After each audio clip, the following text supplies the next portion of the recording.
আমাদের favourite hero অনেকেরই শাহরুখ খান। জওয়ান দেখেছো? জওয়ান অনেকেই দেখেছো। এই শাহরুখ খান আমার ফেভারিট, আমি তার ইন্টারভিউগুলো খুব শুনি। তিনি যে পরিমাণে পরিশ্রম করেন এখন পর্যন্ত অবিশ্বাস্য। তিনি যখন শাহরুখ খান হয়ে উঠছিলেন তখন তিনি প্রতিদিন ঘুমাতেন 3.5 থেকে 4 ঘন্টা মাত্র, 3.5 থেকে 4 ঘন্টা। সো কম ঘুমালে চেহারা নষ্ট হয় এই কথাটা সত্য নয়। কম ঘুমাও। তুমি যদি কম না ঘুমাও তাহলে তোমার কাজগুলো ঠিক মতো গুছিয়ে করতে পারবে না।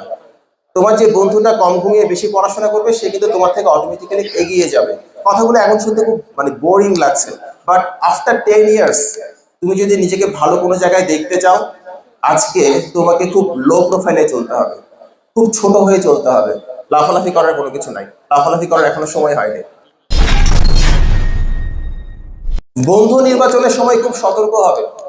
তুমি যেরকম হতে চাও তেমন মানুষের সাথে মিশো। যে লোক খাইতে পছন্দ করে তার সাথে মিশলে তুমি কখনো ওজন কমাতে পারবে না। যে সময় নষ্ট করতে পছন্দ করে তার সাথে মিশলে তোমার পড়া তুমি কখনো কমপ্লিট করতে পারবে না। যে লোক আড্ডাবাজি পছন্দ করে তার সাথে মিশলে তুমিও আড্ডাবাজি হবা, ভালো কিছু হবে না। সো বন্ধু নির্বাচনের সময় খুব সতর্ক হও। যদি ওরকম বন্ধু না পাও, একা থাকো, কোনো অসুবিধা নাই। দেখবে তোমার আশেপাশে তোমার বন্ধুরা অনেক আনন্দ করছে, ফুর্তি করছে, বাইকে ঘুরে বেড়াচ্ছে, আর তুমি টেবিলে বসে বসে পড়াশোনা করতেছো। এমন একটা দিন আসবে যখন তুমি এরকম মঞ্চে বসে থাকবে, তোমার বন্ধুরা কিচ্ছু করতে পারবে না। ওই দিনটার জন্য ওয়েট করো, পড়াশোনা করো। পড়াশোনা না করলে হবে না এই দিনটা। লাইফে কখনো কারোর সঙ্গে কম্পিটিশনে যেও না।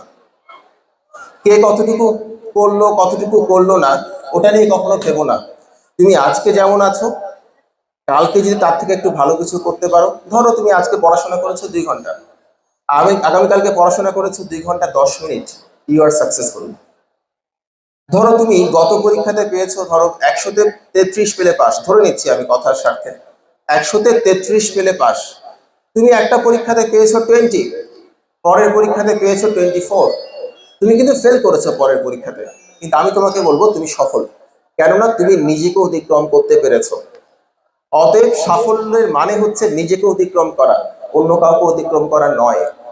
তোমার সমস্ত কম্পিটিশন হবে নিজের সাথে, যাতে গতকালকে তুমি চাইতে আজকে তুমিটা একটু বেটার হও, আগামীকালকে তুমিটা আজকের তুমি চাইতে আরেকটু বেটার হও। ক্লিয়ার কথাটা? সব সময় নিজেকে অতিক্রম করার চেষ্টা করো, অন্য কাউকে অতিক্রম করার চেষ্টা কখনো করবে না। আমরা অনেক সময় ক্লান্ত হয়ে পড়ি না পড়াশোনা করতে করতে? এই ক্লান্তিটা যতটা শারীরিক তার থেকে অনেক বেশি মানসিক।